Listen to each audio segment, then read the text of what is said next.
अमावस्या को किसी व्यक्ति के जीवन में खो गया, कर्जे में डूब गया, कर्जा बहुत हो गया, पैसा चले गया, गाड़ी चली गई, मकान चले गया, सब गिरवे रखा गया, सब कुछ समाप्त हो गया। उसको प्रत्येक अमावस्या को घी का दीप किसी भी पेड़ के नीचे, ये 5 वृक्ष बताए हैं पितृभाव के, उन 5 वृक्ष में से कहीं पर भी बड़, पीपल, आंवला, शमी, बेलपत्र आदि 5 वृक्ष में से किसी भी वृक्ष के नीचे प्रज्वलित करे और काम ना करे, उसका कर्जा चूकता ही है। तो पहला चंदन बाबा के शिवलिंग पर, दूसरा गणेश जी पर चंदन की उंगली, तीसरा षडानंद कार्तिकेय पर चंदन की उंगली, चौथा अशोक सुंदरी पर चंदन की उंगली, 5वां जलाधारी पर चंदन की उंगली, छठा जो शिवलिंग का जल बह रहा है इसके ठीक विपरीत की ओर चंदन की उंगली, और 7वां चंदन नंदी के मस्तक के ऊपर जो 2 सींग लगे रहते हैं उस पर चंदन की उंगली। ये कब लगाई जाती है? या तो अमावस्या के दिन आपको लगता है कि हमारे पूर्वजों का उद्धार नहीं हुआ, हमारे पूर्वजों का कल्याण नहीं हुआ, कहीं अधोगति में कोई चला, अमावस्या है, शाम के समय घी का दिया नदी के घाट पर, तालाब पर, कुएं पर। शहरों में अगर नदी तालाब नहीं है तो आपके घर में जो मटका है, हंडा है, शहर वालों, गांव में अगर नदी तालाब हो, अपने शहर में हो तो वहां लगाओ, और अगर नदी तालाब नहीं हो तो पानी का जो हंडा मटका रसोई घर में होता है, अमावस्या के दिन शाम को वहां भी दिया लगा सकते हो। अगर नहीं है नदी तालाब बावड़ी कुआं तो, अगर है तो वहां जाओ, नहीं हो तो वहां पर लगाओ। अमावस्या है, शिव की निंदा करता है, भगवान शंकर या भगवान शंकर के भक्त की अगर कोई निंदा करता है, शिव महापुराण की कोई निंदा करता है, आखिरी का उसका शरीर बहुत बेकार हो जाता है। शरीर इतना बुरा हो जाता है कि घर के लोग भगवान से प्रार्थना करते हैं कि इसको उठा लो, गतरा मत रखो इसको संसार। शिव निंदा, शिव की निंदा जो करता है आखिरी में उसको भोगना पड़ता है। आप कथा में नहीं जा सकते, मत जाओ। किसी को ये मत कहो कि शिव पुराण सुनकर क्या करोगे, क्यों इनके चक्कर में पड़े हो, क्यों क्या करना, शंकर जी की कथा से क्या मतलब है, आए को जा रहे हो, क्या मतलब है, क्या रखा है शिव पुराण में, क्यों शंकर जी के मंदिर में 1 लोटा जल चढ़ाना। शिव की निंदा करने वाले की गति आखिरी में ऐसी हो जाती है, आखिरी में उसको भोगना पड़ता है। कटोरी, उस कटोरी में धान भर लीजिए, चावल, उसमें 1 लौंग और 1 बेलपत्र, बस ये रख लीजिए। जो हंडा होता है घर में, पानी का मटका होता है, पितरों का जो स्थान होता है जहां पानी पीते हैं अपन, मटका, हंडा, टंकी, बाल्टी, जो भी हो। आजकल तो लोग आरओ लगा लिए हैं तो नीचे भी तो मटका रखते होगे, हंडा रखते होगे, टंकी रखते होगे, उसी के पास में वो कटोरी रख दीजिए।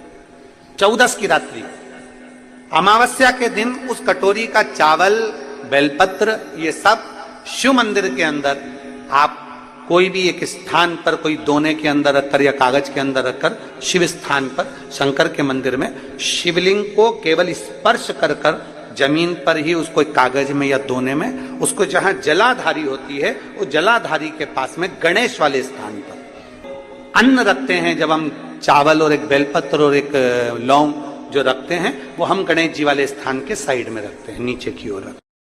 छोटी सी चिंतित मानस में एक बात सुनी होगी कि रावण प्राणों को जब त्याग रहा था तो उसने लक्ष्मण जी को 3 उपदेश दिए थे। कितने उपदेश दिए हैं? किसने भेजा था लक्ष्मण जी को रावण के पास? भगवान श्री राम। उसका सबसे पहला उपदेश कौन सा था? रावण ने मरने से पहले 3 बातें बोली लक्ष्मण जी के कानों में। और आप सबको मालूम है कि लक्ष्मण जी ज्ञान लेने के लिए जब गए थे तो रावण के सिर के पास जाकर खड़े हो गए थे, तो रावण ने मुंह फेर लिया था, ज्ञान नहीं दिया। लक्ष्मण जी वापिस आ गए थे राम जी के पास में कि ऐसा रावण है, लोग कहते तब विद्वान है, मैं उसके पास गया तो उसने मुंह फेर लिया।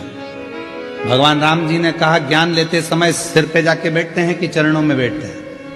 तो कहा गया था तो कि सिर के पास, चरणों में जाकर बैठ। रावण पड़ा है मृत्यु सैया पर, जमीन पर, लक्ष्मण जी उसके चरणों में जाकर बैठ गए तो रावण ने हाथ का इशारा कर कर बुलाया मेरे करीब। 3 उपदेश रावण ने मृत्यु की सैया पर मरने से पहले लक्ष्मण जी के कानों में दे दिया। पहला, अच्छे कार्य में 1 मिनट की देरी मत करो। लक्ष्मण, यदि कोई अच्छा कार्य हो रहा है और उसमें अगर आपको जाने का मौका मिल जाए तो 50 काम छोड़ दो, सबसे पहले अच्छे काम में पहुंचने का प्रयास करो।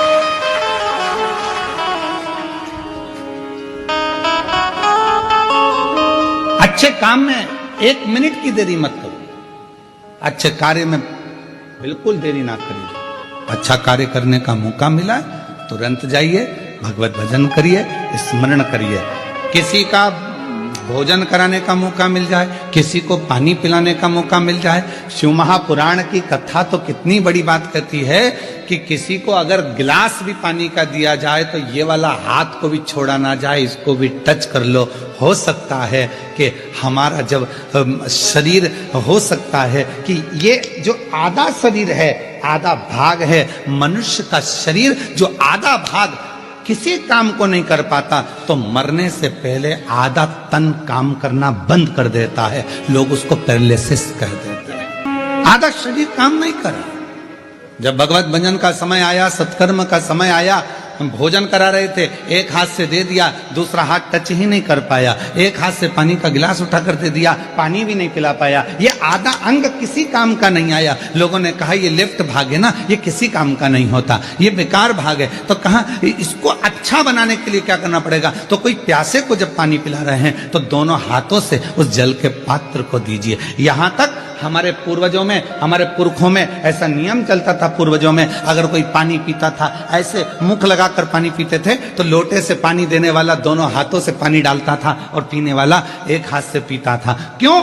क्योंकि वो ग्रहण कर रहा है और वो देने वाला दोनों हाथों से दे रहा है। तो ये हाथ का प्रयोग पूर्ण होना चाहिए, जिससे मरने से पहले इस शरीर का आधा अंग रे ना जाए। इसको चालू रखने के लिए अभी से काम करना पड़ेगा। शिव जी के मंदिर में दोनों हाथों से जल चढ़ाइए, शंकर जी के मंदिर में दोनों हाथ से सफाई करिए, शिव जी के मंदिर में दोनों हाथ से झाड़ू पोछा करिए, शिव जी के मंदिर में दोनों हाथ से दीप को लगाइए। शिव जी के मंदिर, कई माताओं की आदत रहती है एक हाथ में घंटी पकड़ ली, एक हाथ में पकड़ लिया दिया, एक से घंटी बज रही है, दूसरे से दिया बज रहा है। पर हमारे यहां पर यहां तक कहा गया कि प्रथम आरती प्रारंभ होने से पहले मंदिर के घंटी को नाद करिए और नाद करने के बाद थोड़ी देर दोनों हाथों से दीप जलाकर उसको घुमाइए। अर्थात भगवान के सामने ये दोनों हाथों का सदुपयोग करिए, प्रयोग करिए। उसके बाद फिर भले एक हाथ में दिया ले लो, एक हाथ में घंटी ले लो, चल जाएगा। पर ये दोनों हाथों का सदुपयोग होना चाहिए, दोनों हाथों का।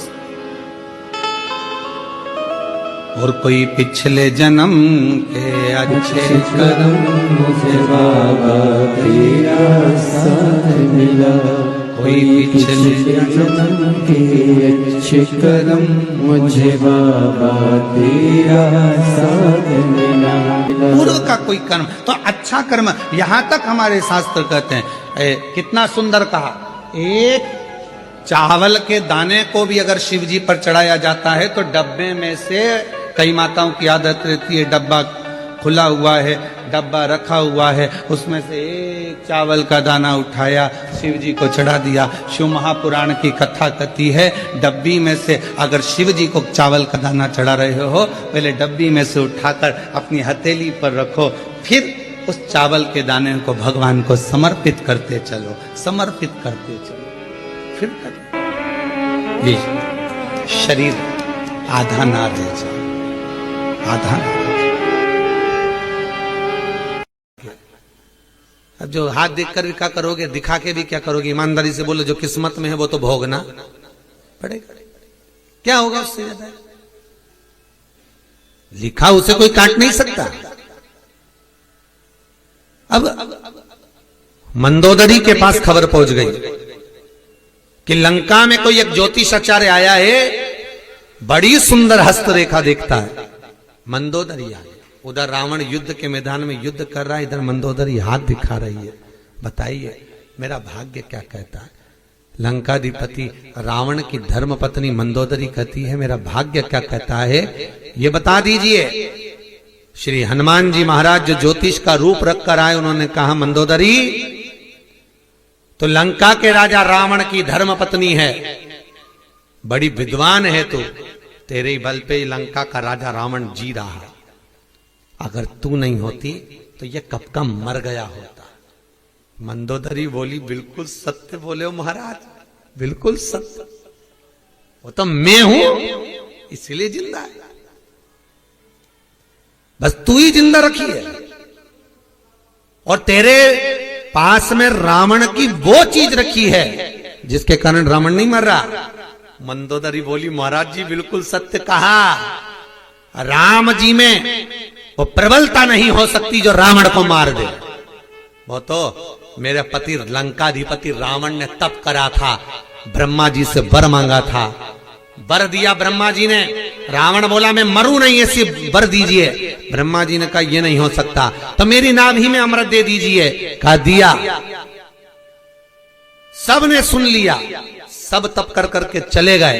रावण थोड़ी देर रुक गया और ब्रह्मा जी से बोला एक वर और दे दीजिए। क्या? मुझे एक ऐसा बाण दीजिए जब मेरी नाभि में वो बाण लगे तब जाकर मैं मरूं, ऐसा बाण मुझे दीजिए। ब्रह्मा जी ने कहा तथास्तु ये ले। ब्रह्मा जी ने वो बाण रावण को दिया, रावण ने वो बाण मंदोदरी को दिया।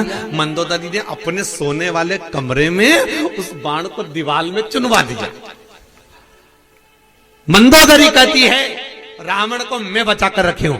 हनुमान जी ने सुना, असली रूप में आए, लंका में पहुंचकर दीवार को तोड़ा, बाण को निकाला, राम जी को दिया, कहा ये मेरा भगत है, इसको मोक्ष देने का काम भी मेरा है, ये बाण भी मेरा है, मारिए। अब जाएगा, अब जाएगा।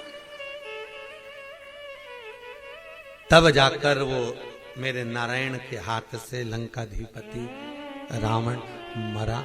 तब उसको शिव ना चाहे तो कुछ नहीं हो सकता। ऊंचाई की बिल्डिंग लोगों को नजर आती है, 4 मंजिल की बिल्डिंग लोगों को नजर आती है, पर 4 मंजिल के नीचे जो सरिया गया है, 4 मंजिल के नीचे जो खुदाई करी गई है, 4 मंजिल के नीचे जो खोदा गया है, वो नहीं दिखता है। होता है एक कथा आती है बड़ी सुंदर।